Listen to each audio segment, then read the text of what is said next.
The rotation is happening or has been happening towards the end of the year. I would say that yes, it is starting on a good basis, but the story of last year, which if you were looking for value, Europe was looking like an interesting bet to do, didn't really work out this same way. So there were really big flows into global equities strategies, global equity ETFs, US equity ETFs as well, were the second largest gatherer of assets in the equity space. Now, Europe is coming back. Europe is looking attractive according to many models from a valuation standpoint, as you said.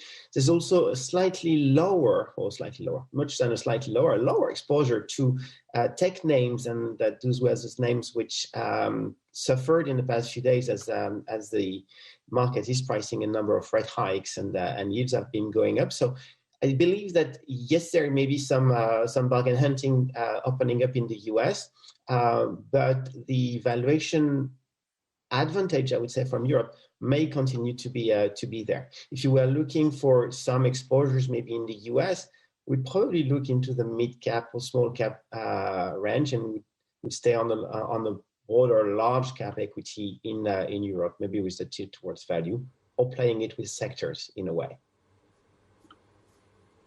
Yeah, that's interesting, isn't it? Because as you look at the data, the last time we saw these big inflows in 2021 was back in March, where, as you say, there was a little bit of value hunting going on. But the landscape seems to have changed in terms of the interest rate story here. And we now are listening to people like Jamie Dimon talking about 4, possibly more interest rate hikes this year.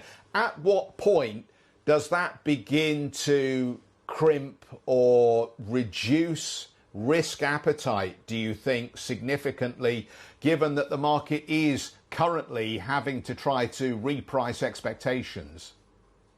Yeah, that's it. I think that, as you said, that's the theme of the beginning of this year is the repricing of expectations. One of our gray swans or black swans, depending on the way we want to look at them in terms of outlook, was a potential mistakes from central bank. And the first one was going to act in terms of hiking and maybe reducing or starting quantitative tightening is the Fed. In that context, everyone is starting to revise some of the hikes. I think the March hike was already, I wouldn't say it was already a done deal at the end of last year, but was clearly in the mind of many of us as strategists.